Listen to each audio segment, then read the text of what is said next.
ఇంకా దేవుని కోసం ఎక్కువగా బ్రతకాలి. యవనస్తులకి శోధనలు వస్తాయన్నప్పుడు వృద్ధులకు రావని కాదండి, అవన్నీ జయించుకొని దాటి వచ్చారంటే ఇంకొక రకమైన శోధన ఉంటుంది. అసలు ఇంకొక శోధన ఉంటుంది, దాన్ని ఎదిరించాలి, దాన్ని జయించాలి. ఇక్కడ జయించగలుగుతాం అంటే ఇక్కడ ఏముంది, ఆయన కృపా సింహాసనం వద్దకు వచ్చి ఆయన్ని వేడుకోవాలంటే, వారి యొక్క సింహాసనం ఎదుట అంటే ప్రార్థన చేయాలి, అడగాలయ్యా నీ సింహాసనం ముందు కూర్చొని అడుగుతున్నాను, ప్లీజ్ షో మర్సీ, నాకు తగిన జ్ఞానాన్ని తప్పించుకోవడానికి వేయి ప్రభా, నేను సెల్ఫ్ కంట్రోల్ కలిగి బ్రతకాలి, పాపము నా కళ్ళ ద్వారా, మాట ద్వారా, శరీరము ద్వారా పాపము చేయ అనుకోవచ్చు. ఒక్కసారి పాపం చేస్తే ఏమవుతుంది, ఆమె girl friend boy friend, it's okay, no problem. It's problem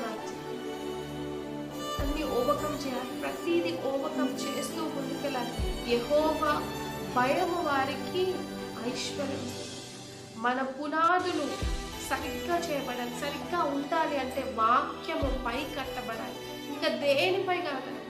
మనకున్న రిచువల్స్, మనకున్న ఫ్యామిలీ బ్యాక్గ్రౌండ్, స్టేటస్, ఇవేవి కూడా మనల్ని పరలోకము చేర్చవు.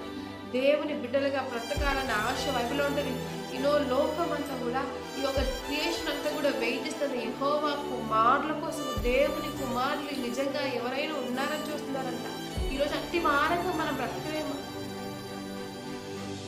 ఈరోజు వేరే ఏదైనా చేయాలంటే మనకు చాలా ఈగో అంత అన్ని కొట్టేస్తుంది. I have to do, this is mine అనుకుంటాం కదా.